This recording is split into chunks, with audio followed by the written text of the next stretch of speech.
સદગુરુ ભગવાન કી જય। જો તમારે ભક્તિ કરવી હોય તો પરમાત્માને નક્કી કરવો પડશે। આ પરમાત્મા જ્યાં સુધી નક્કી નહીં થાય ત્યાં સુધી ભક્તિ પ્રગટ નહીં થાય। કારણ કે જેને જેને ભક્તિ કરીને એ બધોનો પરમાત્મા નક્કી હતો। જો નરસિંહ મહેતા ભક્તિ કરી પ્રગટ, સાહેબ પરમાત્મા નક્કી હતો એટલે મેળ પડી ગયો। મીરાબાઈ પરમાત્મા નક્કી, કૃષ્ણજી પરમાત્મા નક્કી, અને રામદેવ પીરની ભગવાન નક્કી થઈ ગયા હતા। એ વગર મહિમા ચાલે નહીં।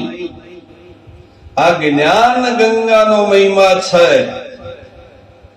શનો મહિમા છે? જ્ઞાન ગંગા।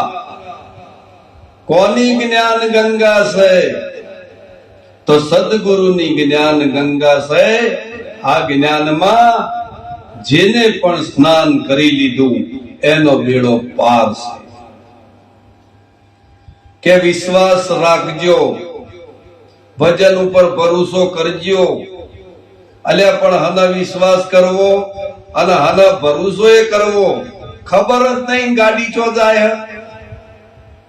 આમ તો ખબર હોય તો વિશ્વાસ એ થાય ને ભરોસો એ થાય, પણ આ ખબર જ નહીં। ગાડીઓ તો ફરે જ જોઈ, કોઈ ઓમ જાય છે, કોઈ ઓમ જાય છે, કોઈ નાવા જાય છે।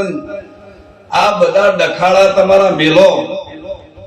આ જે ગુરુ નો બાળક હોય ને આ બધું ના કરે।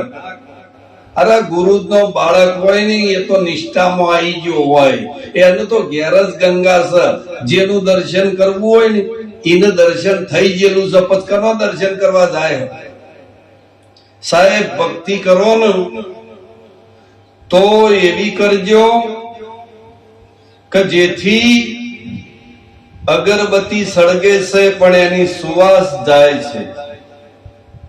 સુવાસને કોઈ રોકી શકે નહીં। એમ તમારી ભક્તિ જ્યારે પ્રગટ થશે ને એટલે આપોઆપ એની સુવાસ આવશે।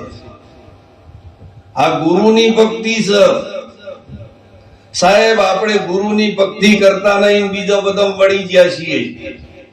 અરે ભજન ગઈ તો હશો ઉજી જઈ તમારી, પણ આ ભજન હું કેવા માંગે છે ને એની તો કોઈ મોથાકૂટમાં પડતું જ નહીં કે અમાર તો સત્સંગ જોવતો જ નહીં, અમાર તો ભગવાન જોવતો જ નહીં, અમારે તો લેર પડી જઈ છે।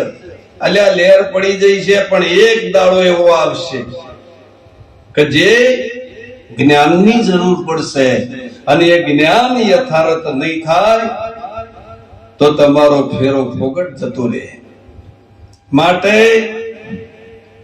તમે જે કરતા હોય એ એક જ પકડો, બધું પકડવાનું નહીં।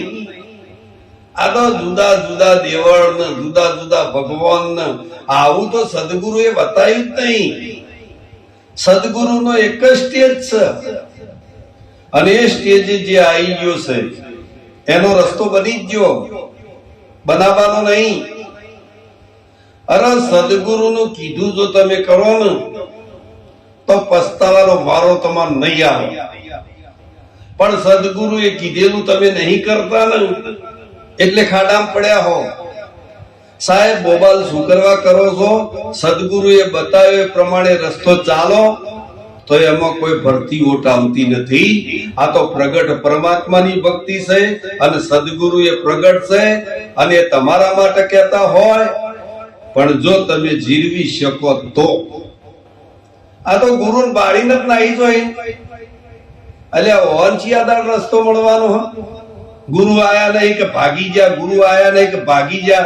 ખબર છે કે ગુરુ મારે છે, ગુરુ દેવાડે છે એટલે ઉભા નહીં રહેતા। પણ સાહેબ ગુરુ એટલા માટે દેવાડે છે કે જીવન બનાવવું છે એનું, એટલે તમારી પાછળ છે। જીવન બનાવવા માટે એમ કેમ પ્રકારે સદગુરુ છે।